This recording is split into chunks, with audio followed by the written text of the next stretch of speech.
Bismillahirrahmanirrahim. Assalamualaikum warahmatullahi wabarakatuh.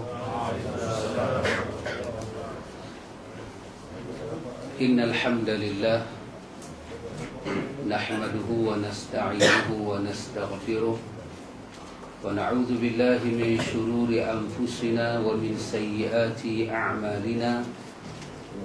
Man yahdihillahu fala mudilla lahu ومن يضلل فلا هادي له أشهد أن لا إله إلا الله وحده لا شريك له وأشهد أن محمدا عبده ورسوله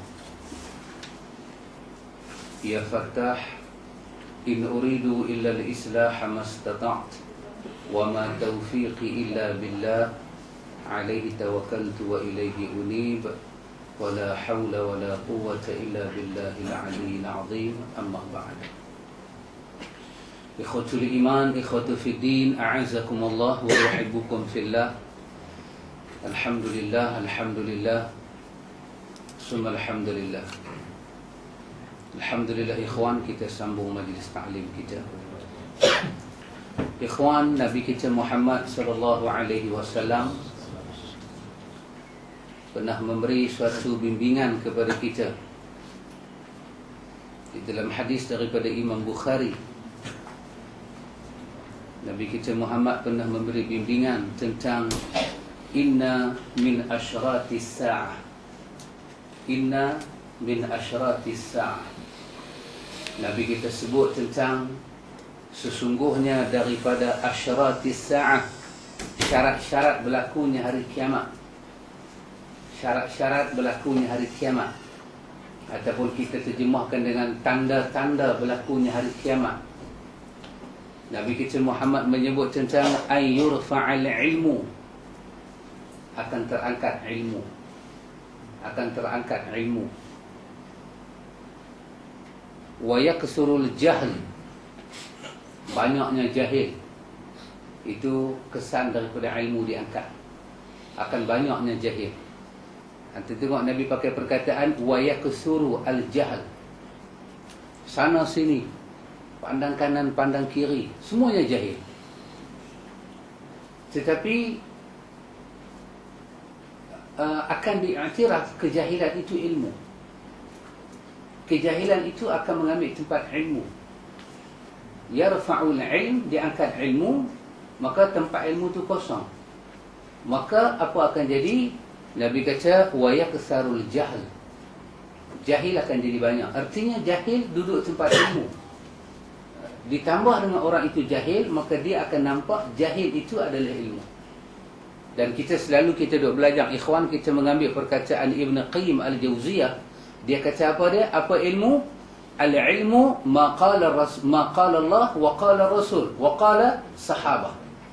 Ilmu apa yang dikatakan oleh Allah, apa yang dikatakan oleh Rasul, dan apa yang dikatakan oleh sahabat. Itu ilmu. Lain bukan ilmu. Artinya akan terangkat ilmu. Orang dah tak tahu dah Quran kata apa, orang dah tak tahu dah dalam bab itu sunnah kata apa, tapi yang orang tahu adalah pandangan-pandangan orang, dan itu dikatakan ilmu.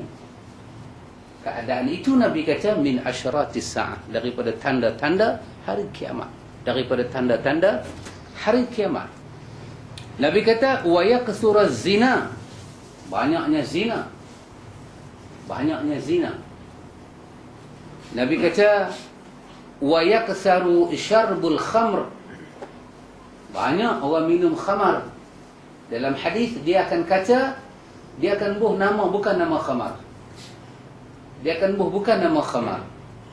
Wa yaqila rijal, Nabi kata banyaknya rijal, orang lelaki-lelaki. Wa yaqilla rijal, sikitnya lelaki-lelaki. Wa taqsuran nisa, ramainya orang perempuan. Hatta yakuna lil 50 imra'atan al-qaimul wahid, sehingga kan Nabi kata 50 imra'ah sama dengan satu lelaki. Artinya ketika itu perempuan begitu banyak, masalah jadi banyak, sosial jadi banyak. Kalau kita nak benteras satu orang lelaki-lelaki, dia kena pelihara 50 perempuan. Artinya sampai pada satu tahap tak boleh bendung. Ini semua bukan berlaku secara, orang putih kata coincidence. Tak apa, mai dan dia keluar Allah. Dia bukan berlaku coincidence. Dia berlaku sebagai min asyratis sa'ah, tanda kiamat. Dia adalah tanda kiamat. Tapi di sini saya lebih nak ambil pada perkataan ay yurfa'al ilmu wa yaksarul jahlu. Saya nak fokuskan pada perkataan diangkatnya ilmu dan jahil itu jadi banyak. Itu disokong hadis yang kedua, riwayat juga daripada Al-Bukhari. Nabi kata innallaha ta'ala la yaqbidul ilma intiza'an yantazi'uhu minan nasi. Allah Ta'ala, sesungguhnya Allah Ta'ala tidak mencabut ilmu dalam keadaan one shot daripada manusia. Tidak. Allah Ta'ala yang dikatakan tadi ay yurfa'al ilmu, ilmu akan diangkat. Maka dalam hadis yang ini daripada Abdullah bin Amr bin Al-As, Nabi kata innallaha, sesungguhnya Allah Ta'ala yang maha tinggi itu la yaqbidul ilma, dia tidak akan menghilangkan ilmu dalam keadaan intiza'an yantazi'uhu minan nas, dalam keadaan malam kita belajar, bangkit pagi besok lupa. Tidak. Allah Ta'ala tidak angkat ilmu begitu. Kalau dia baik belajar malam, besok pagi dia bangkit lupa, memang hak dia belajar semalam dia tidur lah tu. Lepas tu dia lupa besok pagi. Allah Ta'ala tidak akan angkat ilmu dalam keadaan begitu. Tidak. Tetapi walakin yaqbidul ilma yaqbidul ulama. Allah Ta'ala angkat ilmu dengan Allah angkat para ulama. Yaqbidul ilmu yaqbidul ulama. Yaqbidu ada beberapa makna. Qabidha dalam bahasa Arab makna cabut. Qabidha juga dalam bahasa Arab makna benda tu kecil. Yaqbidul ilma boleh jadi ilmu jadi kecil, boleh jadi ilmu dicabut. Dua-dua ada makna. Mungkin makna hadis ini ilmu jadi kecil. Maksud dia macam mana? Dulu untuk dapat satu ilmu besar, ilmu tu besar. Bukhari kena merantau. Tapi sekarang zaman kita ilmu jadi kecil. Tekan satu button dalam internet keluar semua. Yaqbidul ilma, ilmu duduk tengah tapak tangan, dia jadi kecil. Bukan kecil dari segi ilmu, tapi nak mendapatkan ilmu tu jadi mudah. Itu juga makna yaqbidul ilmu. Ataupun mungkin dengan makna yang kedua, yaqbidul ulama. Ulama yang faham ilmu itu jumlah dia pelan kecil. Ulama yang nak bagi pandangan itu banyak. Kita tanya ustaz, macam mana? Pada pandangan saya tak apa. Semua pada pandangan. Ustaz ni, saya ni anak saya nak kahwin, ni saya nak buat bersanding lagu mana? Pada pandangan saya tak apa. Ni adat saja. Ustaz ni anak saya nak buat malam berinai lah macam mana? Pada pandangan saya tak apa. Disokong pula kita ni mazhab Syafi'i. Banyak menjadi ahlu ru'yah, ahli pandangan itu banyak. Tetapi yang nak kaitkan dengan sunnah Nabi, tak ada. Maka apa akan jadi? Nabi kata hatta idza lam yabqa aliman, sehinggalah tidak ada orang alim. Orang bercakap agama banyak, tetapi Nabi kata aliman lam yabqa, tak ada. Kenapa? Karena ilmu itu dikaitkan dengan qala Allah wa qala Rasul. Itu aliman macam tu tak ada. Apa yang Nabi kata, apa yang sunnah kata, apa yang Quran kata, tak ada aliman macam tu. Yang ada aliman ini aliman lain, orang berilmu lain. Dia banyak benda dia cakap, dia tak boleh kaitkan dengan Quran dan sunnah. Nabi kata ittakhadhan nasu ru'usan juhala, maka manusia akan mengambil urusan agama daripada orang jahil. Fasu'ilu, dia mula bertanya pada orang jahil, fa'aftau bighairi ilmin, orang jahil bagi ilmu, bagi fatwa tanpa ilmu Quran dan sunnah. Apa jadi? Fadallu wa adallu, yang tanya sesat, yang memberi jawapan juga sesat. Subhanallah ikhwan. Kerana macam inilah ikhwatul iman, kita merasakan manhaj ta'lim itu penting. Al-Hafiz Ibn Kathir ada bawa satu doa kepada kita. Doa ni elok kita apa? Ibn Kathir menyatakan doa ini adalah maksur.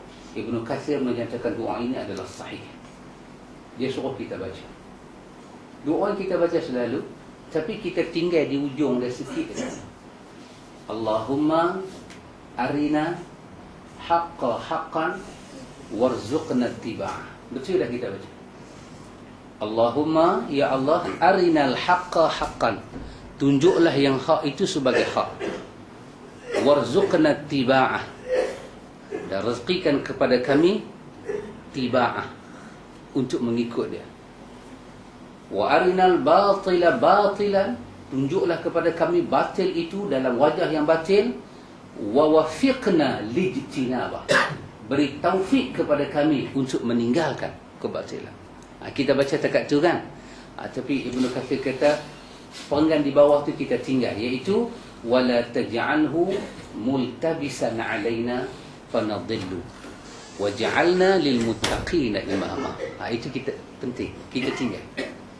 Kita biasa baca dekat wa arinal batila batilan warzuqna ijtinabah. Kita baca dekat tu, yang ni kita tinggal. Lepas ni kita jangan tinggal. Apa dia? Iaitu wala taj'alhu multabisan alaina.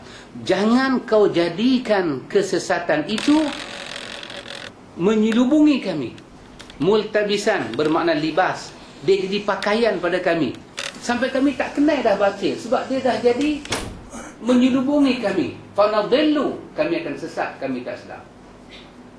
Waja'alna lil muttaqina imama. Jadikan kami kepada orang-orang yang bertakwa itu sebagai imam. Kata Ibn Kathir, doa ini ma'thur dan sahih daripada Nabi SAW.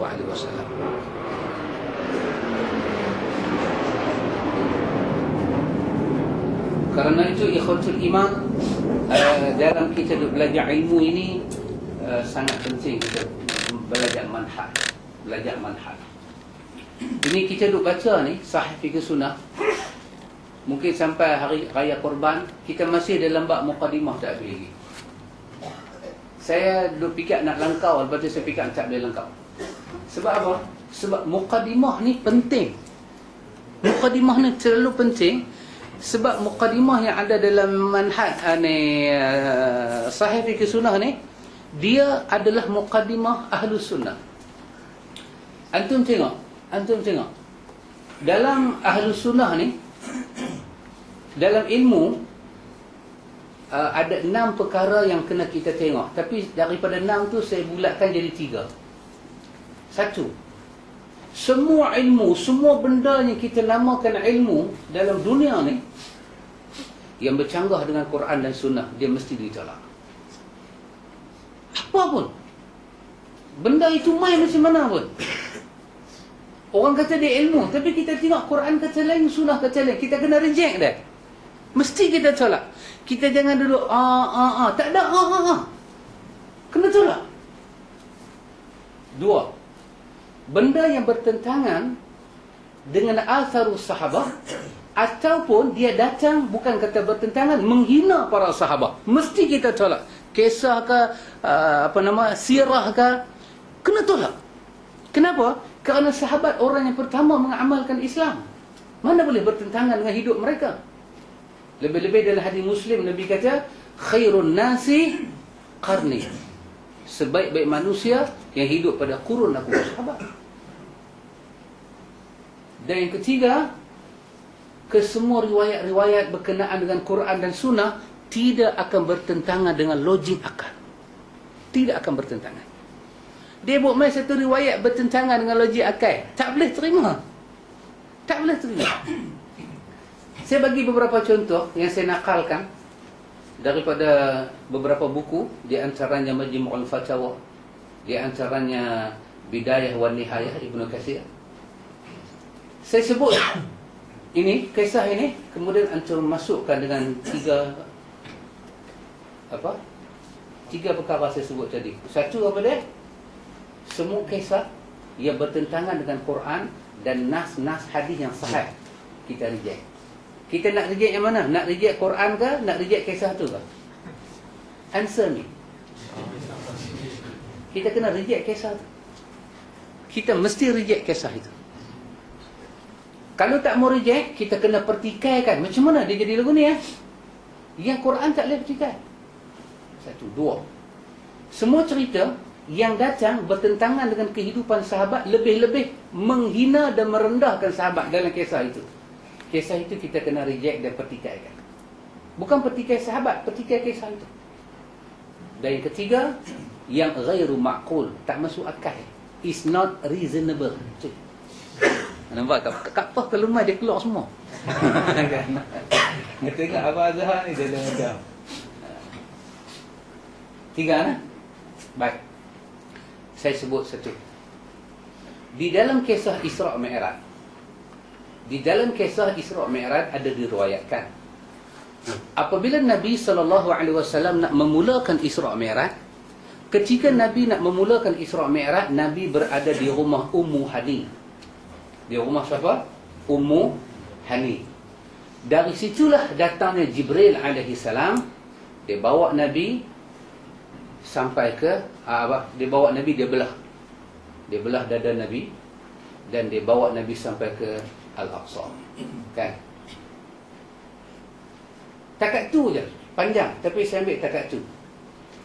Dan kisah ni disebut di dalam semua ceramah-ceramah bahawa Isra' Mi'raj bermula di rumah Ummu Hani.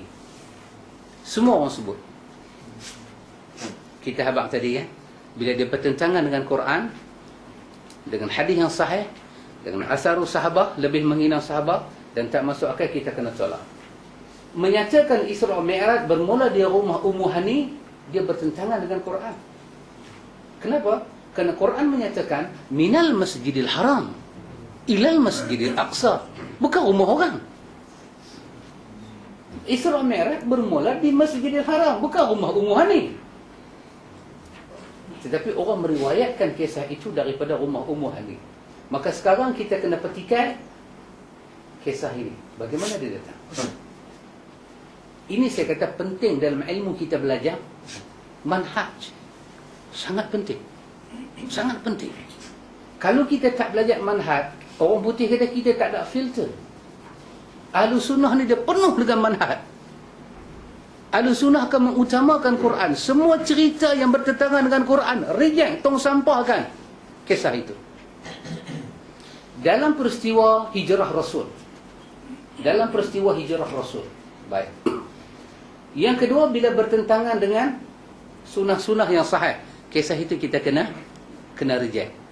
Dalam kisah penghijrahan Nabi, ini saya cerita apa yang kita duk belajar selalu lah. Baik. Malam Nabi nak hijrah, Nabi minta kepada Ali bin Abi Talib supaya tidur di tempat Nabi. Betul tak ni? Kita duk dengar cerita ni? Kan saya dengar seorang-seorang.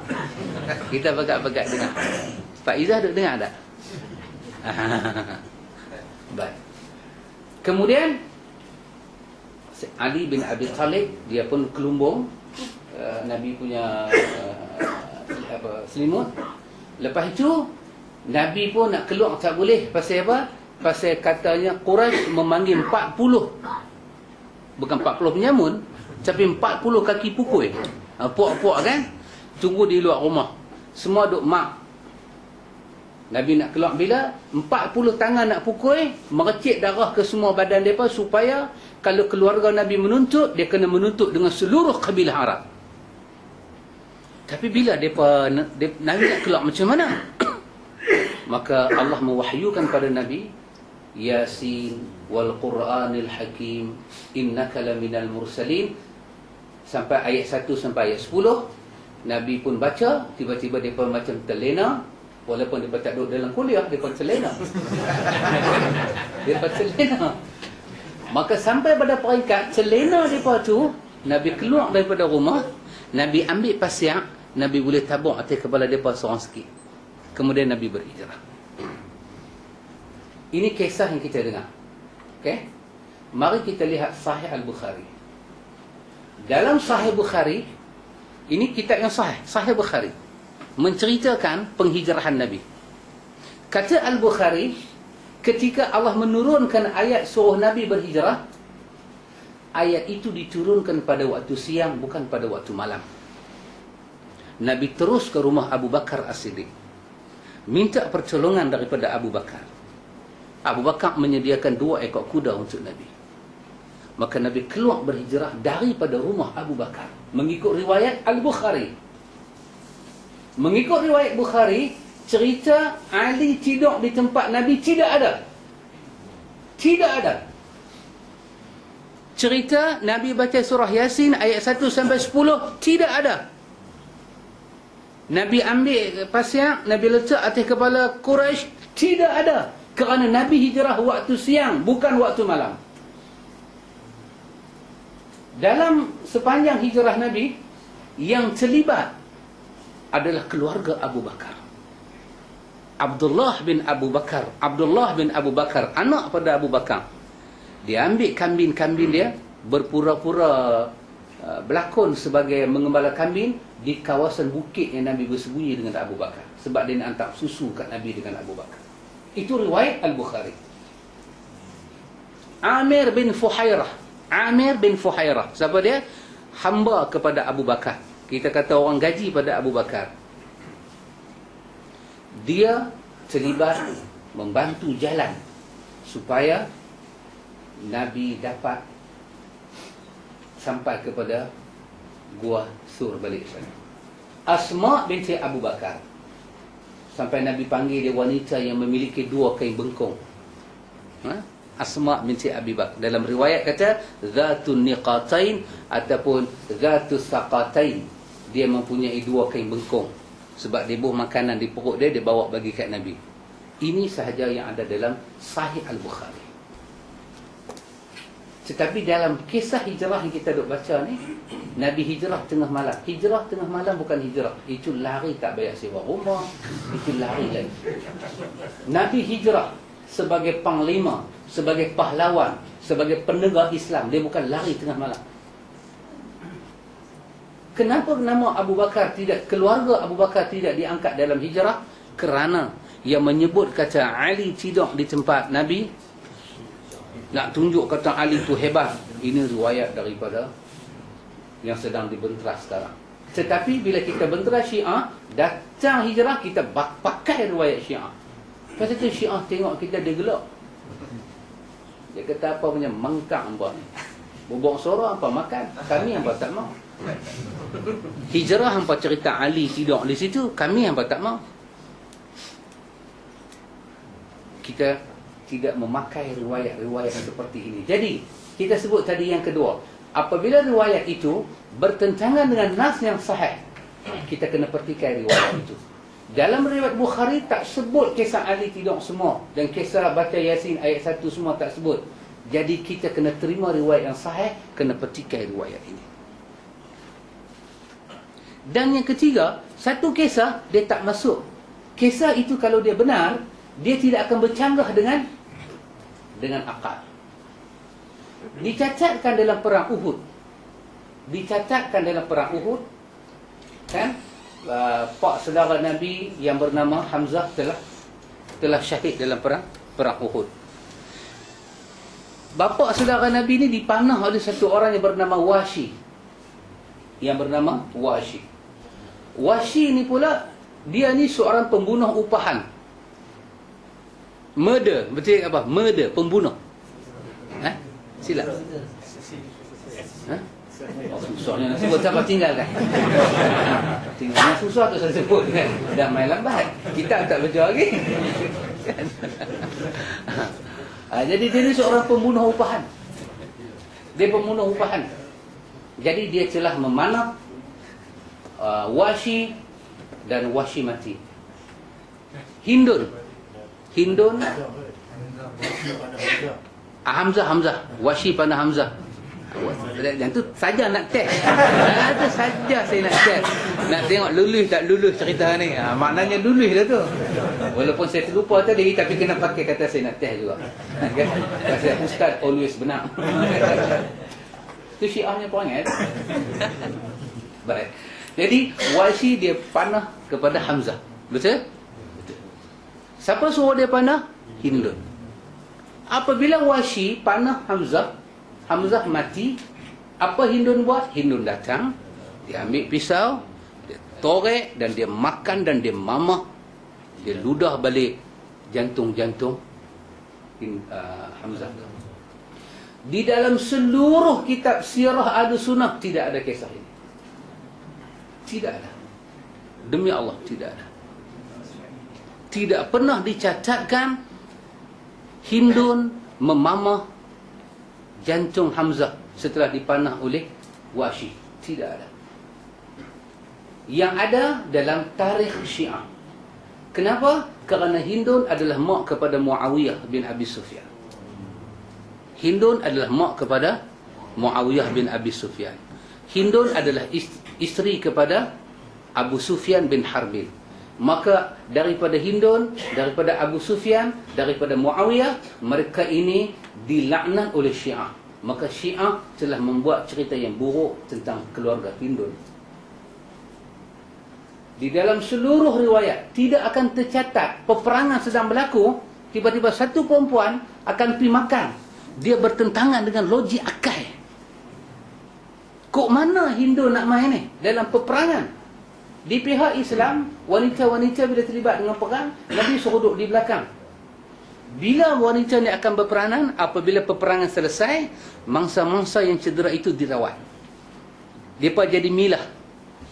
Sudirman kata, milah, aku mau mandi. Milah ni kira nurse lah. Mereka jadi nurse jururawat. Tarik piduk belakang, mereka lah rawat-rawat ni semua. Baik, masa bila, kalau di belah balik kapiak sana, kewujudan perempuan di dalam peperangan, dia hanya untuk menghiburkan tentera pada waktu malam. Dia bukan join dalam war tu. Dia nak menghiburkan, dia minum arak, dia berseronok dengan perempuan. Itu saja kerja perempuan, dan perempuan tidak terlibat dalam peperangan. Jadi time mana Hindu nak datang memamah jantung Hamzah.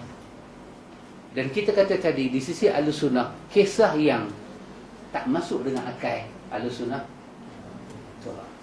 Karena itu saya katakan penting kita mengaji manhaj Ahlussunnah untuk kenal kisah-kisah yang masuk main. Kalau kita tak belajar, tapi kisah ni secara panjang lebar, kuliah kita Umar Paklung. Ini dia warm up je. Tajuk-tajuk hotel kerja Rumah Paklung, tajuk tu.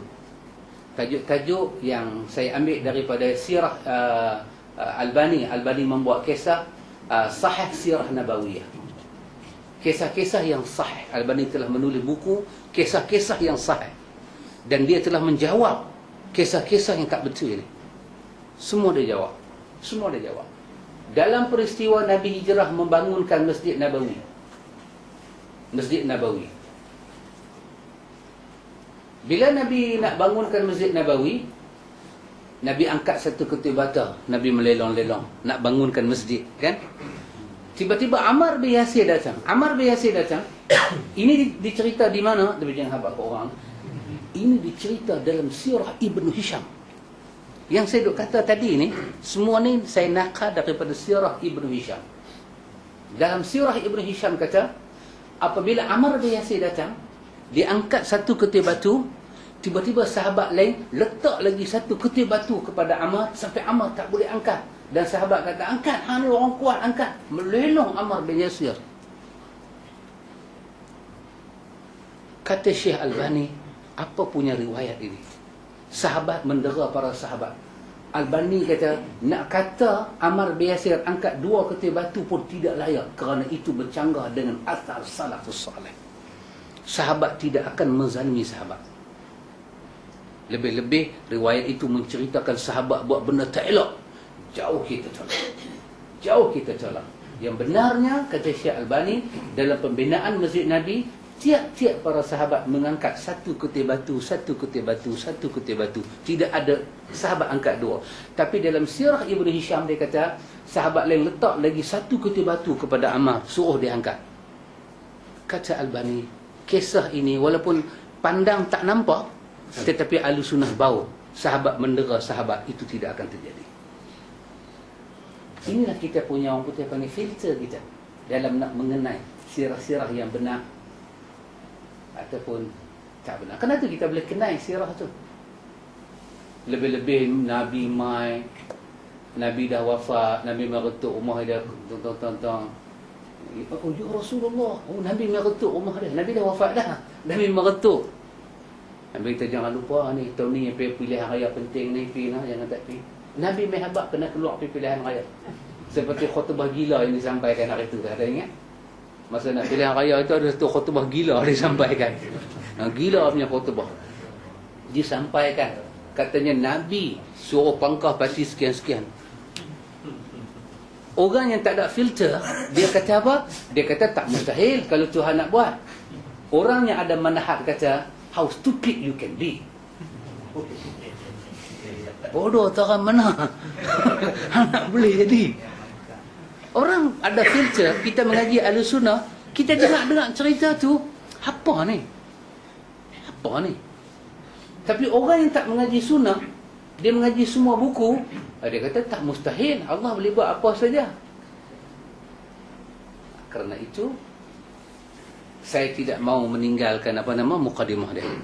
Kita bacalah sampai tahun bila baru nak masuk bab tahara tetap.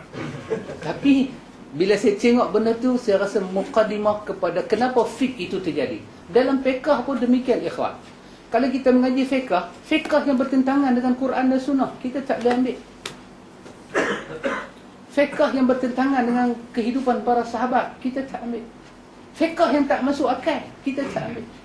Walaupun orang kata, ulama' ni sebut, bercanggah dengan Quran, jangan bagi tahu nama siapa pun. Kami tak pakai. Itulah simbol kita ini, Ahlussunnah. Dia memang bagi tahu kata, hang berapa hang punya hutang puasa tahun sudah? Kita ada 2 hari. Berapa lama dah hang tak puasa? Dia kata 2 hari itu dah 3 tahun tak bayar. Maka hang kena bayar dan hang kena fidyah 3 kali. 3 cupak untuk 3 hari. Kita tak pakai fiqh ni. Walaupun fiqh itu disebut oleh sebahagian ulama dalam mazhab Syafi'i, kita tak pakai. Fiqh ni tak logik. Quran kata qada tu, kalau kamu ini wa in kuntum marda aw ala safar fa iddatun min ayamin ukhar. Kamu seorang yang sakit dan safar, kamu bayarlah hari yang kamu tinggal. Ataupun kamu fidyah. Kalau fidyah kamu tak payah qada, kalau qada kamu tak payah fidyah. Lepas itu fiqh yang membebankan orang ni kita tak pakai. Tak boleh ambil wuduk. Tengok-tengok tangan dia ada masalah, anggota wajib wuduk. Okey, sampaikan ayat pada tak bermasalah. Yang ayat tak boleh sampai itu kena tayammum. Kita tak pakai fiqh ni. Kenapa? Kita balik kepada kaedah Quran. Allah kata faghsilu wujuhakum, basuh muka. Allah arah kita basuh muka. Tiba-tiba kita menghadapi masalah, kita yang menghadapi masalah keuzuran untuk tak boleh basuh muka, maka Allah menerima makzur kita, keuzuran itu. Maka apabila ada keuzuran, anggota yang sepatutnya ayat sampai, tiba-tiba tak boleh sampai kerana ayat tak boleh sampai sebab dia ada uzur, maka gugurlah dia mentaati perintah itu. Kita pakai fiqh itu, pasal fiqh itu daripada Quran. Kita pakai fiqh itu jelas. Tak masuk akal, bertentangan dengan amalan para sahabat. Pasal itu kita tak terima orang nak azan pergi Mekah. Pasal tak ada sahabat. Sahabat ni ahli syurga semua. Imam Nasafi dalam tafsir dia kata, wa kullan bermakna seluruh sahabat itu adalah ahli syurga. Tak ada seorang tu orang pergi Mekah pergi azan. Kita tak pakai amalan orang pergi Mekah ni azan. Kita tak pakai. Pasal apa? Tak ada diriwayatkan daripada sahabat. Ini fiqh kita. Boleh Pak Amin kita baca sikit. Okay, berapa pula dia nak berhenti? Kita sambung muka surat 23 itu, iaitu kita sedang masuk bagaimana fiqh para sahabat. Di antara para sahabat juga khilaf sesama para sahabat. Kenapa mereka khilaf? Kita dah tengok sebab yang pertama, kerana suatu hadis tak sampai pada sahabat. Sahabat pun tak jumpa hadis. Tiba-tiba dikatakan ada mazhab ni tak dapat hadis, dia marah kita. Cakap baik-baik, mana mazhab aku tak jumpa hadis? Lah, sahabat. Ada yang tak ada jumpa hadis. Dia sibuk. Sebab yang kedua, kenapa para sahabat pun ada sedikit pandangan-pandangan yang tertentu? Kedua, kerana para sahabat melihat Rasulullah melakukan suatu amalan, lalu sebahagian sahabat ada yang menyimpulkan amal tersebut sebagai qurbah, yakni ibadah, dan sebahagian lain menyimpulkan sebagai mubah, sunat. Ini bagaimana sahabat. Ada Nabi buat amalan, dua sahabat tengok. Seorang kata bila Nabi buat, kita kena buat. Hak seorang lagi, dia kata kita kena tanya pada Nabi, pasal apa dia buat. Hak seorang lagi, tak payah dia tanya-tanya. Dua sikap ini melahirkan dua fik. Melahirkan, bila sahabat pandang macam tu, dia melahirkan ilmu kepada kita. Sebagai contoh dia kata, sahabat melihat Rasulullah berlari kecil ketika melakukan tawaf. Kan ramal. Kan pusingan 1, pusingan 2, pusingan 3 kan lari. Lari kecil. Jangan lari macam surat tim itu. Lari-lari sampai perai balik. Itu tersilap lari tu.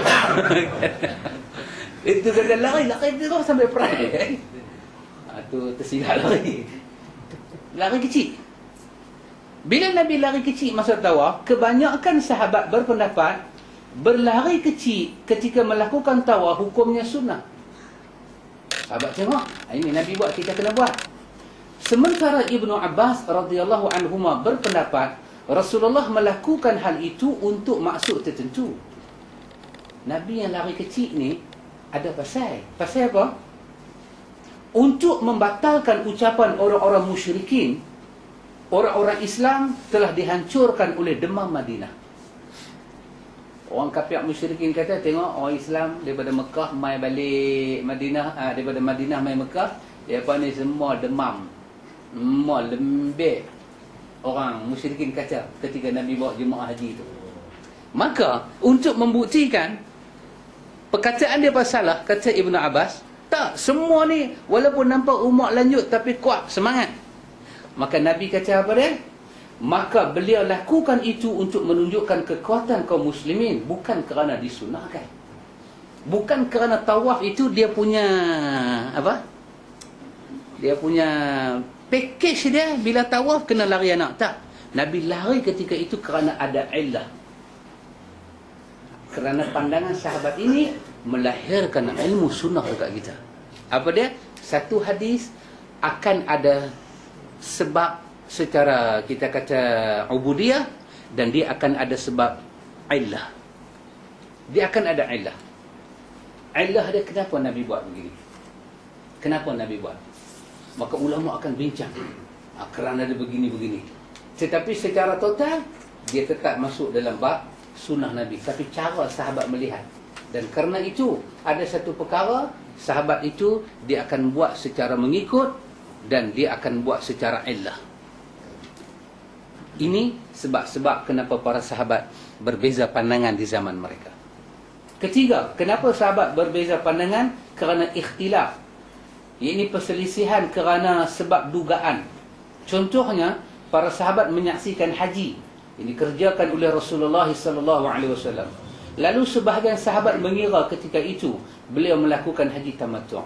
Sebahagian lagi mengira beliau mengerjakan haji qiran. Sebahagian lain lagi mengira beliau melakukan haji ifrad. Ini dia kata sebab-sebab khilaf. Sebab-sebab sahabat menduga daripada jauh. Tetapi sebenarnya apabila sahabat menduga, selagi Nabi hidup, mereka akan datang kepada Nabi selepas dugaan-dugaan itu mendapat penjelasan. Ini beza sahabat dengan kita. Kepada orang yang pergi Mekah, Nabi kata, kamu bawa al-hadiyu, binatang nak disembelih di Mekah sana. Maka mereka itu Nabi ajak buat haji ifrad. Siapa bawa al-hadiyu, buat haji ifrad. Siapa yang tidak bawa binatang sembelihan, dia buat haji tamattu'. Itu sebenarnya sahabat telah buat rojokan kepada Nabi. Mula dia duga, tapi mereka buat rojokan kepada Nabi. Ada satu pendapat dia kata, bila Nabi buat haji, daripada jauh haji Nabi yang satu tu, sahabat nampak tiga. Ada nampak cara ifrad, ada nampak cara tamattu', ada nampak cara qiran. Ada kata ini mukjizat haji Nabi. Tak betul. Yang tu kekeliruan. Itu bukan mukjizat. agama ibadat tak ada kekeliruan. Nabi akan bagi penjelasan sehingga Nabi benarkan sahabat niat umrah. Nabi suruh sahabat niat umrah. Bila mereka niat umrah, bermakna mereka buat tamattu'. Dugaan mereka itu telah dihakis dengan bertanya kepada Rasulullah. Ini fiqh yang ada pada zaman sahabat. Ada juga di kalangan para sahabat, mereka jadi khilaf sebab apa? Sebab lupa. Ada. Ini pernah berlaku pada Sayyidina Umar, dia terlupa. Masa bila? Masa Nabi wafat. Nabi wafat. Bila Nabi wafat, kan Sayyidina Umar dia macam mengamuk sikit kan? Bukan kata mengamuk. Siapa boleh duduk tak duduk pagi-pagi mai kata Nabi wafat? Ni nak kena menampak ah. Kan macam kita bagi kita rokok haram, nanti kena lagi. Apa haram ke rokok? Cakaplah bab lain. Pagi-pagi dia kata rokok haram, mana tak terbakar Allah tu. Jadi dia duk Umar dengar-dengar ni hang melawak dengan nama siapa? Sayang Sayyidina Umar tu tinggi. Ini diriwayatkan oleh Al-Bukhari dalam Sahih Bukhari. Maka bila sampai pada Abu Bakar, masa tu Abu Bakar duk ada di Quba, dia jalan mai ke rumah Nabi, dia tengok Umar dengan cengihnya menghuduskan pedang. Abu Bakar berpidato. Siapa yang sembah Muhammad, Muhammad dah mati. Siapa sembah Allah, Allah hidup. Lepas tu dia baca ayat 100 berapa? 33, 144 Ali Imran. Wa ma Muhammadun illa rasulun. Apabila Abu Bakar baca ayat ni, apa Umar kata? Kata Umar, nasitu, aku terlupa ayat ni. Maka kadang-kadang tindakan para sahabat jadi khilaf kerana dia terlupa dalil.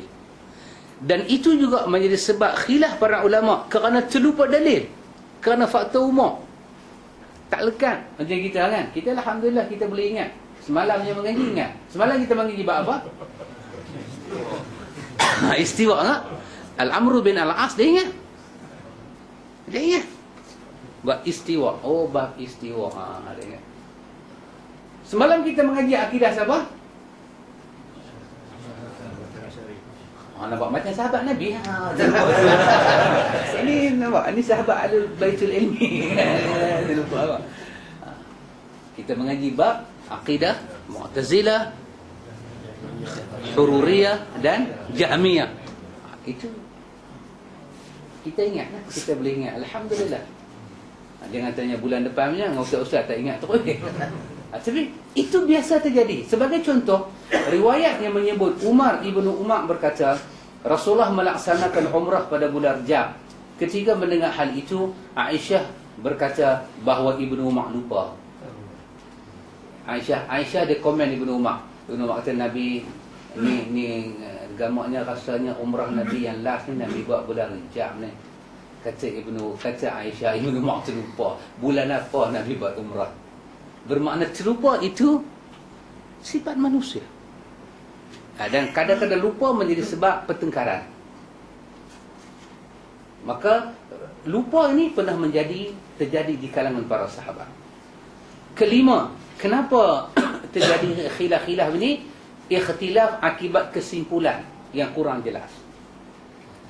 Bila sahabat buat kesimpulan, dia faham, dia buat kesimpulan. Bila dia buat kesimpulan dia akan bertentangan dengan apa orang lain faham. Sebagai contoh, Ibnu Umar meriwayatkan hadis, innal maita yu'adzibu bi bukai ahlihi alaihi. Sesungguhnya mayat akan disiksa disebabkan keluarganya menangisinya. Mayat akan disiksa kerana orang hidup mati, orang hidup menangis pada dia mati. Kalau bapa mati, anak menangis, bapa akan disiksa. Aisyah radhiyallahu anha memberikan komen bahawa ini merupakan dugaan daripada Ibnu Umar yang keliru dalam memahami hadis. Sebenarnya ketika Rasulullah sallallahu alaihi wasallam melewati jenazah wanita Yahudi yang sedang ditangisi oleh keluarganya, maka beliau bersabda, innahum yabkuna 'alaiha wa innaha tu'adzabu fi qabrihi. Mereka itu menangisinya si mati, padahal mayat tersebut disiksa di atas kuburnya. Tapi Ibnu Umar mengira siksa tersebut disebabkan oleh tangisan dan juga mengira hukuman tersebut umum untuk semua mayat. Tersilap faham. Ya betul.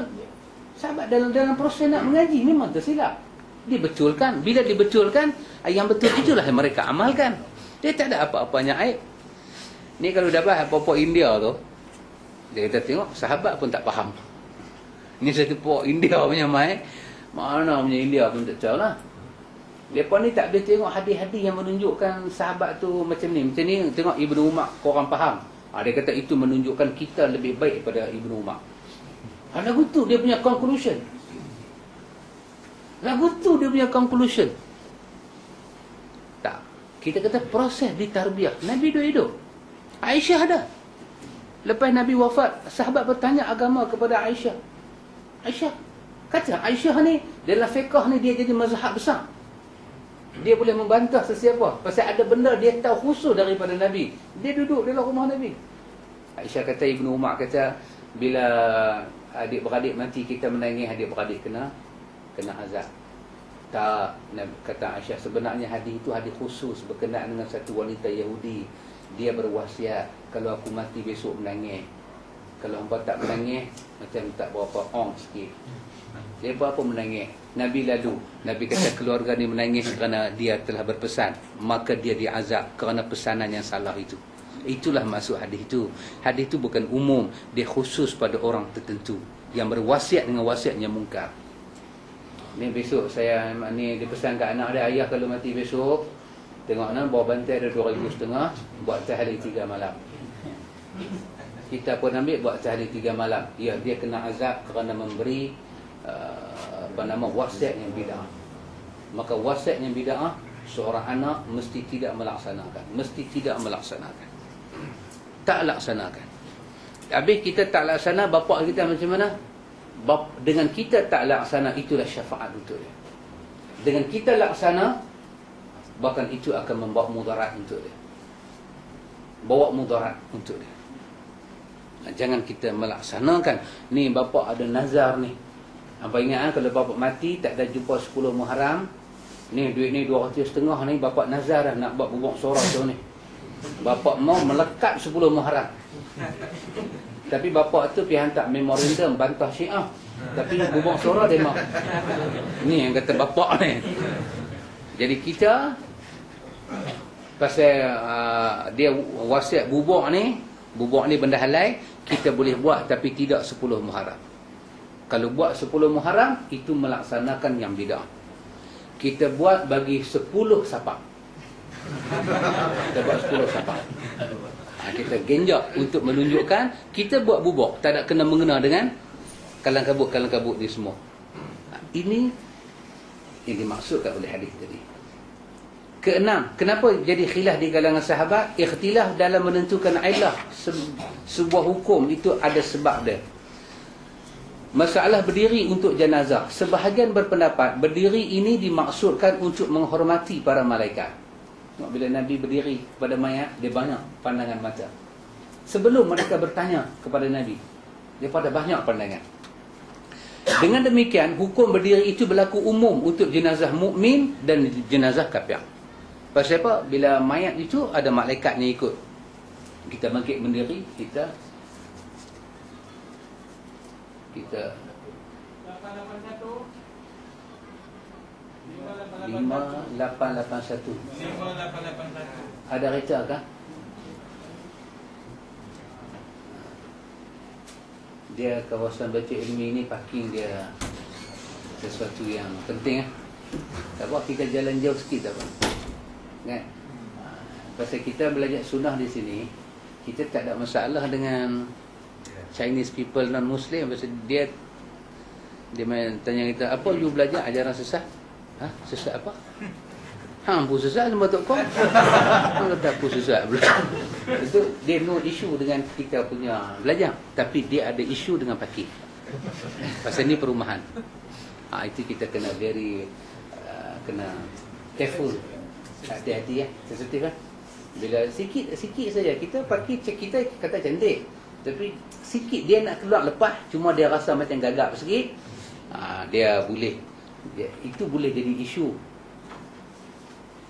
Orang boleh main tengok kawasan kita ni. Jadi parking ni satu benda yang kena Kena hati-hati, jalan jauh sikit tak apa. Jalan jauh sikit tak apa. Motor ke, kereta ke, jangan blok itu bagak rumah orang. Tapi it's better lah, dia abang lagu ni kira much better lah. Not is better, much better lah. Kan, daripada dia pergi telefon rukun tetangga ni, satu main dengan motor besar, tengok-tengok, dia calak kita, dengan kita bercalak apa. Nak mengaji sunnah pun di sini je lah. Kalau sini tak boleh mengaji sunnah, takkan nak mengaji tang Sungai Perai. Kita mengaji sebelah, dia duduk bagi mandi tokong susu sebelah. Baru kita ada okey. Jadi parking di sini kita kena jaga elok. Kita mesti jaga kita punya rukun negara yang kelima, kesopanan dan kesusilaan. Yang tu mesti kita jaga. Pita mana pun rukun negara jangan kita cemari. Kita jaga. Baik. Ada orang kata Nabi bangkit berdiri jenazah lalu pasal malaikat. Hormat malaikat. Ada orang kata berdiri dilakukan kerana mengingati dahsyatnya kematian. Bererti hukum ini juga umum untuk mukmin dan kafir. Kita bangkit berdiri, pandangan kedua kata pasal mati itu sesuatu yang menggerunkan. Jadi kita kena bangkit berdiri. Biar mati itu orang kafir, orang Islam, mati tetap benar gerun. Ada lagi kata, ada pula kata Rasulullah berdiri kerana jenazah Yahudi lintas, kerana beliau tak suka kalau posisi jenazah lebih tinggi daripada kepala beliau. Ada juga kata begitu. Bila orang usung mayat dengan orang duduk, tu mayat lebih tinggi. Tak mau. Pasal apa Yahudi tinggi daripada kita? Tu Nabi bangkit. Semua ni kita kata apa? Pandangan demi pandangan sebelum mereka bertanya kepada Nabi SAW. Hukum ini hanya khusus untuk jenazah kafir ya. Ada orang kata berdiri itu untuk orang kafir ya. Pasal bila kita duduk jenazah dia tinggi tak mau. Tapi kalau jenazah tu orang Islam, kita duduk tak apa. Pasal dia orang Islam mati ke hidup ke sama level. Tapi orang kafir kena tunjuk kita lebih mulia daripada dia. Kita kena bangkit berdiri. Semua ni pernah menjadi sebab bagi satu-satu nak faham hadis itu. Tapi setelah ditanya pada Nabi, seperti kita baca hari itu, apa kata Ali, apa kata Imam Nawawi, berdiri itu adalah lebih dekat dengan sunnah Nabi. Sebab dia lebih memberi penghormatan pada orang hidup dan pada keluarga si mati itu. Nampak kita bagi satu takziah, bagi satu penghormatan pada dia.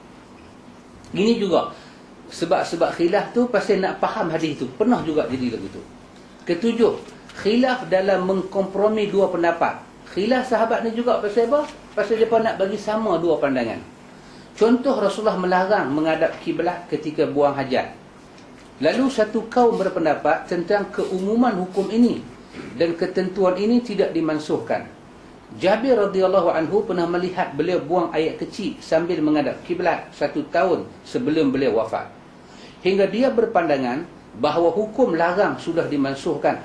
Sementara Ibnu Umar sendiri pernah melihat beliau buang hajat sambil membelakangi kiblat, sehingga dia membantah pendapat lain yang berlainan dengan itu.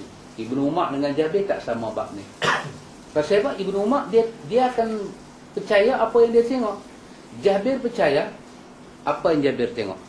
Jadi Jabir kata Nabi pernah qada hajat menghadap kiblat. Ibnu Umar kata aku tengok Nabi membelakangkan kiblat. Jadi sudah jadi sampai mereka bertemu dengan Nabi, ada satu penjelasan. Ada satu penjelasan. Bila depan kita ni tak ada tembok, jangan nampak sangat kita ni macam tidak memberi penghormatan kepada Kaabah yang dekat dengan kita. Jadi mesti mau ada sikit halangan. Kalau dah ada tembok, depan pun tak apa, belakang pun tak apa. Pasal apa? Bersesuaian dengan masa tu, time tu, bangsa itu, zaman itu. Ini pun pernah menjadi sebab-sebab kenapa para sahabat kita tengok ada pandangan-pandangan yang tak sama. Ini kita tengok fiqh para sahabat. Baik, setelah fiqh para sahabat, antum tengok fiqh mereka langsung tidak bercanggah dengan kita atok tadi. Apa dia? Quran dan sunnah, kehidupan mereka dan logik akal. Tak bertentangan. Langsung tak bertentangan. Lepas zaman sahabat, zaman tabi'in. Bagaimana fiqh mereka pula? Secara umum terjadi perbezaan pendapat di kalangan para sahabat Nabi, sedangkan para tabi'in mengambil pendapat-pendapat tersebut dari para sahabat. Di zaman para tabi'in lebihlah ada khilaf. Khilaf zaman tabi'in lebih banyak zaman sahabat. Zaman sahabat khilaf sikit, zaman tabi'in lagi banyak. Pasal apa? Ini kerana para tabi'in mereka mengaji dengan sahabat yang berbeza-beza. Ada anak murid Ibnu Umar, ada anak murid Abdullah bin Mas'ud, ada anak murid Amr bin Al-As. Tak sama. Jadi setiap para tabi'in mereka menilai satu sahabat itu faham ilmu yang tinggi. Maka mereka akan pastikan, tabi'in yang belajar dengan sahabat, mereka akan pastikan ilmu mereka itu betul-betul duduk di bawah manhaj sahabat yang dia belajar. Maka sudah tentulah akan bertentangan dengan orang yang mengaji dengan sahabat lain. Maka khilaf lagi banyak. Mereka menghafal apa yang mereka dengar berupa hadis daripada Nabi SAW dan pendapat-pendapat para sahabat, sekaligus memahaminya, mengumpulkan apa sahaja yang diperselisihkan di kalangan sahabat, mentarjih sebahagian pendapat atas sebahagian yang lain. Dalam pandangan mereka, suatu pendapat meskipun berasal daripada sahabat senior, sahabat sini ni sahabat yang tua sikit lah, boleh lenyap semisal pendapat tersebut menyelisih hadis Nabi yang masyhur di tengah-tengah mereka. Tengok para tabi'in, dia mengaji ke mana? Dia kumpul. Bukan mai satu tahap para tabi'in ni, dia mula nak buat fik perbandingan. Dia tak mau kira lah sahabat ke siapa ke apa ke, dia tak mau kira. Dia nak kira kalau bertentangan dengan apa yang mereka percaya sunnah secara sahih pada penilaian mereka, pandangan sahabat itu mereka tangguh sah. Ikhwan, kita dah belajar lah satu bab di sini. Kita boleh buat tak macam tu? Oh, susah. Pasal itu Nabi kata khairun nasi qarni summa allazina yalunahum summa allazina yalunahum. Tabi'in satu dan tabi'in dua. Oh, tabi'in dan atba'u tabi'in. Allah anugerahkan kepada mereka tu faham macam tu. Oh, dahsyat. Kita duk habaq macam tu, kita duk pakai Tok Guru lebih tahu daripada anak murid. Yang kata Tok Guru lebih tahu daripada anak murid ni, siapa punya manhaj? Syiah. Walaupun imam dia bercakap merapu dana, imam dia betul, Quran itu boleh dianggap tersasul. Perkataan imam boleh membatalkan nas Quran. Syiah. Kita tak mau Syiah, tapi metod tu sampai lah tak boleh buang. Cakap. Hang siapa? Dia main dah Syiah. Hang siapa? Hang nak petikai siapa? Hang tahu tak? Mereka lagi tahu daripada kita. Tak. Dalam sunnah benda tu tak timbul. Dalam sunnah, nas hadis tu macam mana? Pasal tu Imam Malik, Imam Syafi'i boleh berbeza pandangan dengan Imam Malik sebab dia tanya nas. Mana nas? Imam Malik tak boleh bagi. Maka bila Imam Malik tak boleh bagi nas, dia akan berdiri di atas apa yang dia faham, nas yang ada. Dia tak ikut dari Imam Malik. Walaupun dia belajar dengan Imam Malik, dia sangat sayang, dia sangat hormat. Dia kata, Malik hujjati amam Allah. Pasal Imam Malik ni, sanad dia sampai sahabat daripada bumi Madinah. Dia sahibul muwatta'. Sanad dia sampai sahabat daripada sahabat-sahabat ahli Madinah. Kata Imam Syafi'i, kalau Allah tanya kat aku, hang buat ni pasal apa? Aku akan jawab, kerana Malik buat. Kerana Malik dengan sahabat ada hubungan sanad. Malik dengan tabi'in, dengan sahabat ada hubungan sanad. Sahabat Madinah. Jadi sudah cukup kuat. Tetapi bila sampai bab dalil, dia kata, dalil lebih tinggi daripada Imam Malik. Tengok. Kita sampai lah tak boleh nak buat keputusan. Tak boleh nak buat. Terutama kalau imam-imam tu terlibat dengan majlis agama, guru-guru takmir, lagi tak boleh nak buat. Nak buat macam mana? Dia kata arahan. Dia kalau dia arah pun, atas kita lah nak buat, sebab tak boleh. Mereka ni ada orang report. Oh, report. BP ada nak report, dia report pay lah. Memang report itu dibuat untuk di-report. Kan? Kalau sia-sia lah kertas cetak report tu. Dah tak boleh dia kata saat ni depa ambil tanya kita ni bukan nak boleh nak jawab. Tapi awak hang duk penting benda tu, hadis macam mana, Quran macam mana, agama macam mana. Yalah agama kita pun depa pun bukan ajar ajaran sesat kat kita. Yalah hadis takkan ajar ajaran sesat kot. Ni kita nak amal sunnah Nabi lepas sembahyang nak wirid tapi pelan-pelan. Tu imam boleh buat tak? Saya lebih daripada tu saya boleh buat. Alhamdulillah. Lah ni saat-lagi Isya tu imam boleh buat tak? Tak boleh lah. Saya ni pun guru biasa aja. Macam mana kata nak ikut Nabi ni? Kalau gelaran imam halang ni, kita nak sembahyang jemaah azan 2 kali. Balik pada mazhab Syafi'i dan balik pada sunnah Osman. Balik mazhab Syafi'i, balik pada sunnah Osman. Nak azan macam tu. Tetap azan 2 kali. Tapi cara betul. Cara ikut al-um. Satu, sebelum masuk waktu. Yang kedua, masuk waktu. Itulah 2 azan yang wujud. Cara kita, satu, masuk waktu. Yang kedua, lepas masuk waktu. Tak betul. Balik pada sunnah yang betul. Kalau nak 2 kali. Sebelum masuk waktu, dengan masuk waktu. Macam mana? Macam azan subuh. Kita pergi Mekah, ada azan subuh. Macam tu. Setuju tak? Ni ada al-um sebagai rujukan. Boleh tak boleh? Yalah, kita Syafi'i kena ikut Syafi'i lah. Okey, esok pagi Tok Imam arahkan Tok Bilal buat lagu tu. Apa ni? Penting nanti Ustaz. Amboi. So mengaji nak buat terang-terang. Kita jemaah ni nak buat. Tak mau tunggu lama-lama. Kan? Black Dog Bone kata jangan tunggu lama-lama, nanti lama-lama. Nanti apa? Dikembas orang. Black Dog Bone lah, tak silap saya. Sweet charity. Sweet charity. Rawahu. Kan? Dia bang, jangan tunggu lama-lama. Nak tunggu apa? Jemaah depan kalau kita boleh sembahyang lagu ni, tak salah dari segi mazhab. Bertepatan dengan sunnah lagi. Sunnah Osman. Macam mana? Kita setuju tak? Kita setuju. Tapi bila nak buat, tak boleh buat. Yang ni satu bab yang tak terlibat dengan Wahabi ke Wahabu ke Wahabah. Tak terlibat. Ini betul-betul based on mazhab Syafi'i. Di atas kitab Al-Um. Why not kita buat benda ni? Dia kelipang. Dia tengok dia kelipang. Dia ni. Dia tak ada al-um. Kita tolong buka bab jemaah, kita tolong tanda bab tu. Bahkan dalam al-um ada hadis, ada riwayat Imam Syafi'i kata, imam yang menyampaikan khutbah jemaah jangan baca doa angkat tangan atas mimbar. Dia tak boleh angkat tangan. Kalau dia pegang tongkat tangan kiri dia hanya boleh angkat jari telunjuk saja. 2 tempat dia angkat. Satu ketika dia kata asyhadu an la ilaha illallah wahdahu la syarikalah, dia angkat jari telunjuk. Yang kedua ketika dia baca doa, Allahumma ghafir lil muslimina wal muslimat wal mu'minina wal mu'minat. Imam yang baca khutbah dia tidak angkat tangan. Siapa kata? Dalam al-um.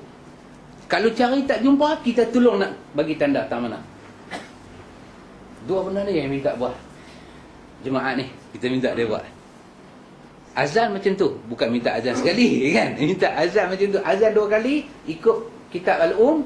Dan khatib tak mau baca doa angkat tangan. Jadi dalam mazhab al-um kalau khatib tak angkat tangan, yang duduk bersila di bawah ni nak angkat buat apa? Khatib tak angkatnya, hang nak angkat buat apa? Dan dalam mazhab Syafi'i tak bahas amin nak amin, tak bahas. Yang duk bahas ni siapa dia? Kita.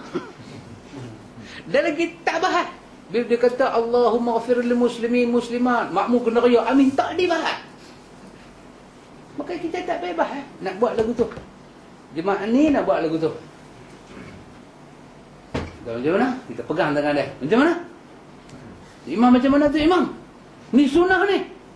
Ni bukan suruh duk fikir bang apa nama bendera apa?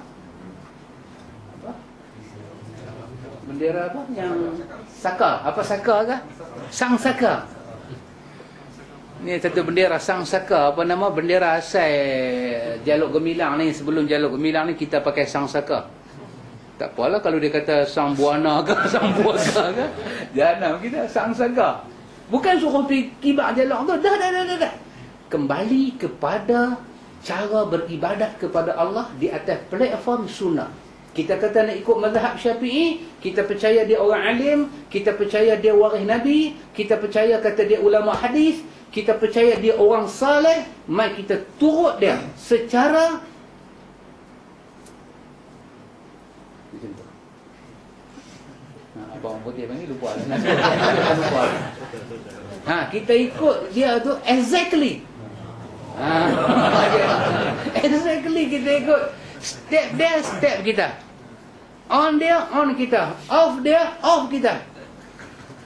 Mari kita turut. Setuju tak setuju? Katanya. Dia duduk kelipok lagi sekali. Kelipok hilang mata hitam, naik mata putih.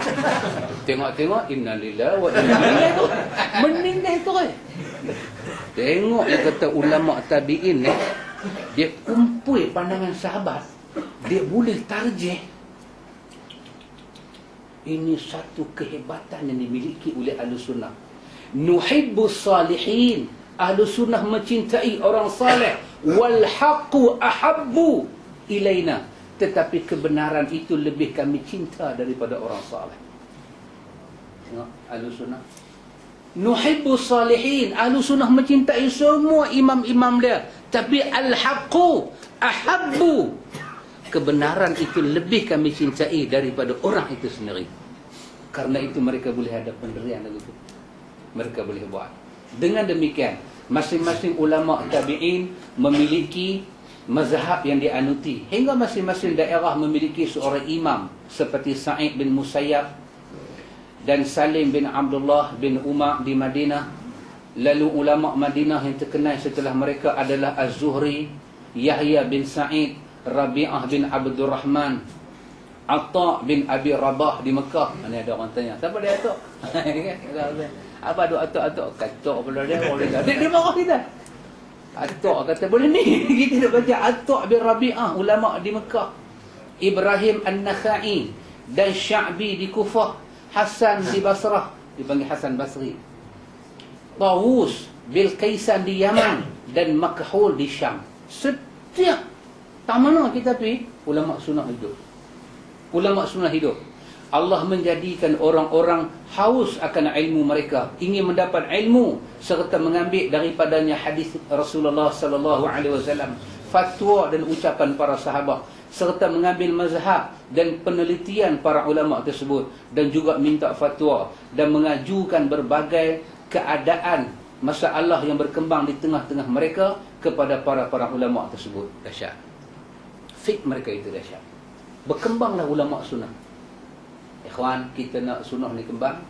Satu, kita kena belajar sunnah. Kita kena percaya dengan sunnah. Kita kena ada istiqamah dengan sunnah. Kita kena serah diri kita bulat-bulat kepada sunnah ni. Dan kita kena kerja kuat. Baru boleh buat sunnah. Walaupun kita dua orang.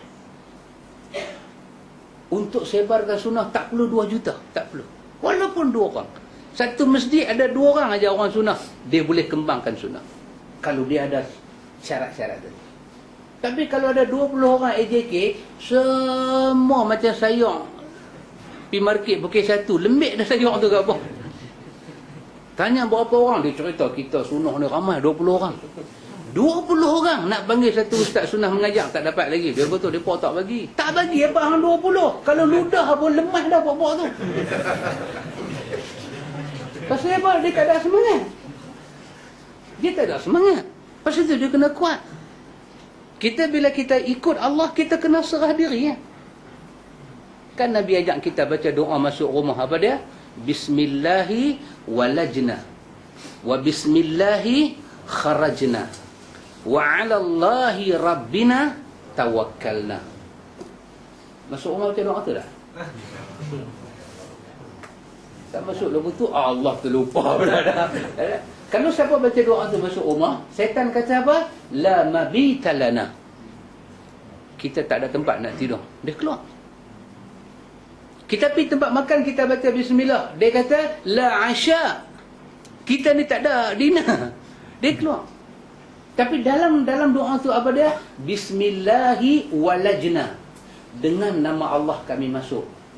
Wa bismillahi kharajna. Dengan nama Allah kami keluar. Wa alallahi rabbina tawakkalna. Kami masuk, kami keluar. Di atas Allah Ta'ala itu kami bertawakal. Pasal kita keluar rumah, kita tak tahu nak jumpa apa. Kita masuk rumah, kita tak tahu mendatang apa ikut kita. Jin ke hantu setan ke ikut, kita tak tahu. Tapi wa'alallahi rabbina tawakkalna. Atas benda kita tak nampak, kita serah diri pada Allah. Demikian kita buat sunnah, ikhwan. Kita buat sunnah. Kita tak tahu orang nak kata apa. Orang meeting pasal kita macam mana. Orang nilai kita macam mana. Orang duk fikir nak dah kita macam mana. Tak tahu.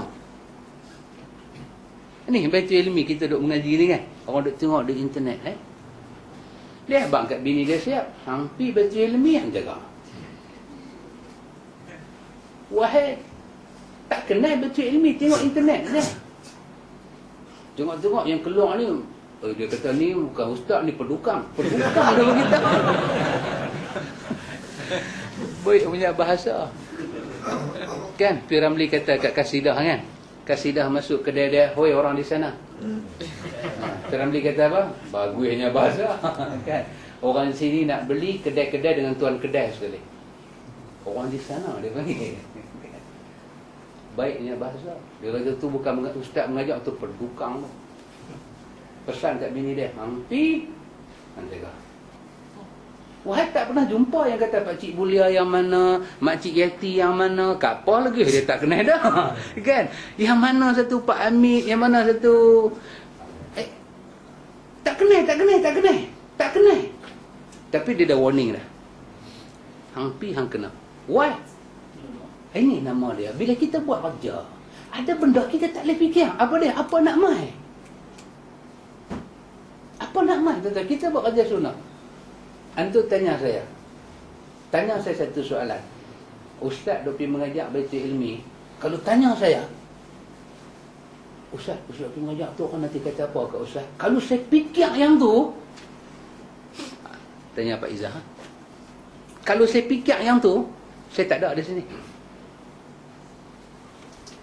Ni kita mengajar ni sikit punya kamera punya dah. International. International, black and white. Orang tengok.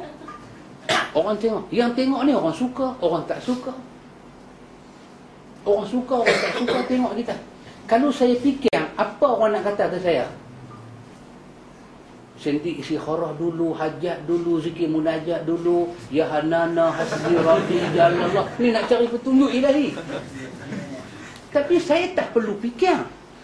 Apa yang saya kena buat? Wa 'alallahi rabbina tawakkalna. Ya Allah, ni agama hang, aku mai sampai benda yang pada aku. Aku tahu benda tu, aku semak benda tu, aku sampai. Apa nak jadi lepas itu? Aku serahkan. Kalau kita nak buat baik, kita duk fikir macam-macam. Ni saat ni kita pergi sembahyang letak tangan atas dada, dia kata apa? Kalau macam tu kita fikir, kita boleh kawan dengan semua orang kita kawan, takkan faham satu pun sunnah. Kita duduk dengan adik-beradik kita duk fikir asal lagi. Orang kata fikir, think positive and negative. Kita duk fikir apa kebaikan kita buat benda ni, apa kebaikan. Dan fikir pula apa keburukan. Duk timbang. Dia jadi dua kati. Belah kanan satu, belah kiri satu. Last sekali tak ada apa nak timbang.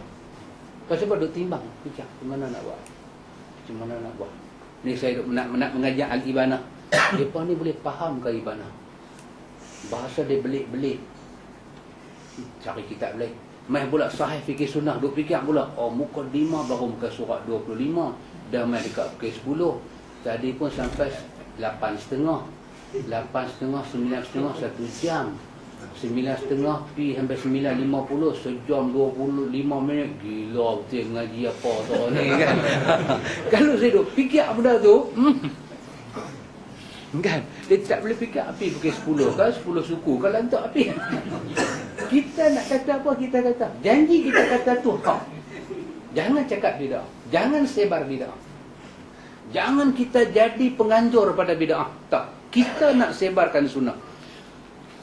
Akhirnya Ibnu Musayyib, Ibrahim An-Nakhai dan ulama yang setingkat, mereka telah mengumpul berbagai masalah fiqh. Sa'id bin Musayyab, dia ada buku dia nama Fiqh Sa'id bin Musayyab. Imam Malik angkat tangan kata.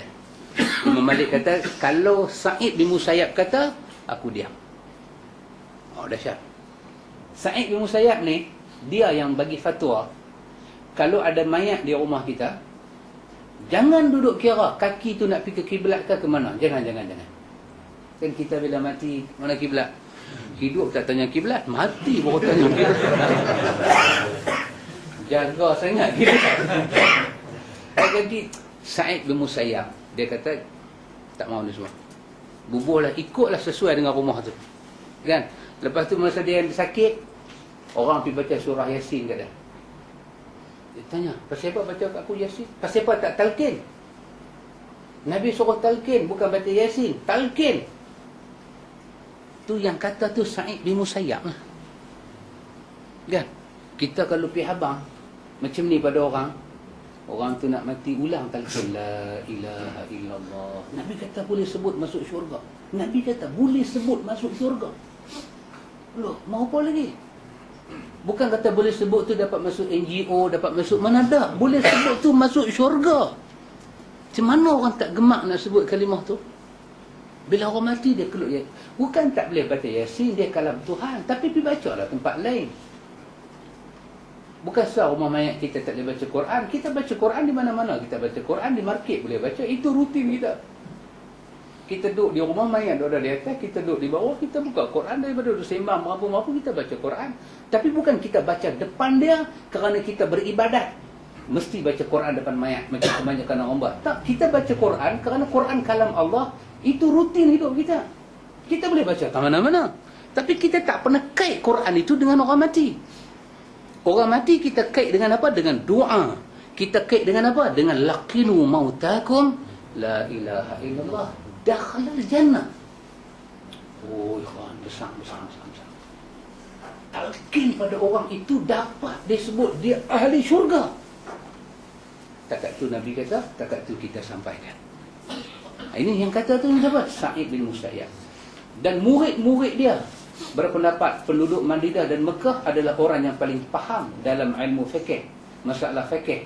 Kerana itu mereka meletakkan landasan ilmu fikih berdasarkan fatwa Uthman, Umar dan keputusan-keputusan kedua sahabat tersebut serta fatwa-fatwa Ibnu Umar, Aisyah, Ibnu Abbas dan keputusan para ulama Madinah. Macam mana satu-satu ulama tu dia boleh ada pandangan dia sendiri? Inilah dia punya latar belakang dah. Dia pergi mengaji di Madinah, di situ ada nama-nama disebut tadi. Maka Sa'id bin Musayyab dia meletakkan asas fikih dia di atas sahabat-sahabat ni. Dia menjadikan fatwa mereka itu sebagai ilmu dia. Adapun nanti ulama tabi'in yang pergi mengaji tempat lain, dia jumpa sahabat lain, dia asas dia sahabat tu. Maka terkadang-kadang di kalangan tabi'in wujud khilaf. Ini salah satu. Tapi akhirnya mereka boleh mentarjihkan pandangan itu. Yang ni yang luar biasa. Tarjih maksud dia apa? Dia cari semua susunan ni yang mana yang paling dekat dengan Nabi, dia pegang. Ada yang tak mampu tarjih, dia beramal lah dengan apa yang dia faham agama. Tapi bila dakwah sampai, mereka berubah. Yang ni ada pada mereka, tak ada pada kita. Lepas ni kita akan jumpa pula, lepas daripada fiqh zaman tabi'in, zaman atba'u tabi'in, fiqh mereka macam mana pula? Macam mana khilaf wujud pada zaman mereka tu pula? Kita tengok lagi sekali. Saya rasa yang ni lebih menarik sikit. Dia akan cerita pada kita macam mana ketaksupan mazhab itu mula timbul. Itu sebab saya kata mukadimah ni kita terus tinggal. Kita baca dulu. Kita baca sebab daripada mukadimah kita dapat macam mana ilmu itu hidup. Kita dapat. Nah, insya-Allah. Wallahu a'lam.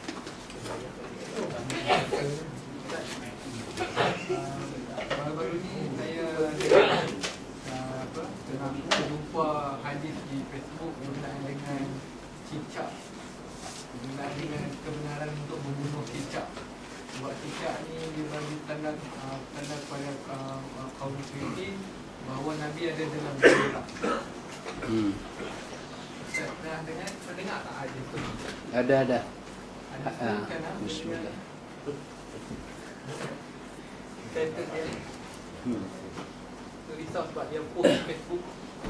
Hadis tu kalau kita baca dalam kitab syarah kepada Ummul Barahim, kitab Bidayah Wallah, syarah kepada buku Matan Ummul Barahim, syarah kepada kitab ini, daripada babnya akhir dia bawa hadis tentang bunuh cicak. Kenapa? Salah satu sebab kita dianjurkan pada hari Jumaat bunuh cicak, sebab cicak ni dia bunyi masa Nabi duduk dalam hijrah tadi ni lah, kan. Kita duk baca tadi hadis Bukhari, seekor melantang pun tak keluar kecuali kambing ni, kan. Yang kata sarang labah-labah turun buat sarang, burung merpati pi buat ni, ini semua tak ada dalam riwayat yang sahih, kan. Jadi cicak pula duk tak duk, dia kena plastik dia.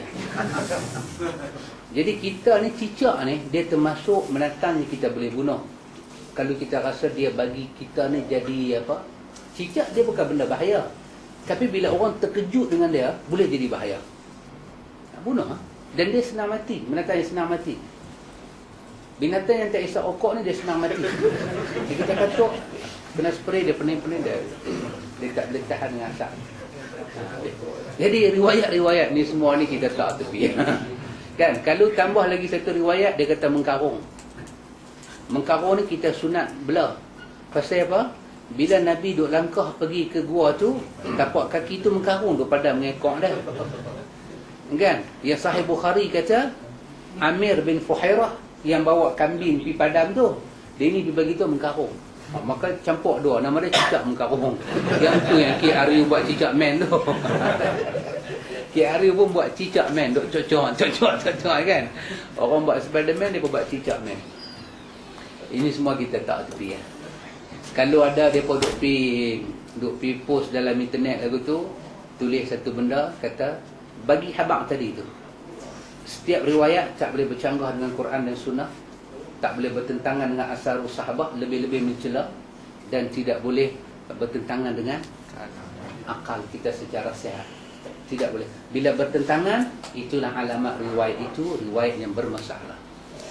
Jadi kita kata semaklah dulu, cari dulu siapa yang mensahihkan benda-benda itu. Bunuh cicak kerana dia bagi mudarat, bab lain. Kaitkan cicak dengan hijrah, ini satu benda yang nak kena cari pula lah. Syiah ke mana pula duk buat ajar lagu ni semua. Tapi Syiah ikan sembilang dia tak makan. Ikan ikan macam ikan sembilang ni, hak darat ni, ikan keli dia tak makan. Pasal apa? Pasal Ali bin Abi Talib. Ini hadis Syiah lah, bukan hadis Bukhari, hadis Syiah. Duk ambil ayat sembahyang, ikan sembilang tu dia kurang ajak. Dia buat kurang lagu mana, dia kelepiak, pupak. Jadi dia tak bagi Ali ambil ayat wudu. Maka daripada hari itu Syiah pun tak suka makan ikan sembilang. Ikan sembilang dia tak mau, udang dia tak mau, sotong dia tak mau, kerang dia tak mau, ketam dia tak mau. Kan? Dia tak mau ni semua pasal binatang ni biadab dengan Ali bin Abi Talib. Jadi bila kita makan kawan tu, dia tak makan sotong tu, mau berhati lah dia. Dia kata aku bukan Syiah, nampak gaut punya bengkak kan ni. Pasal tu aku tak makan benda tu, aku gaut lah.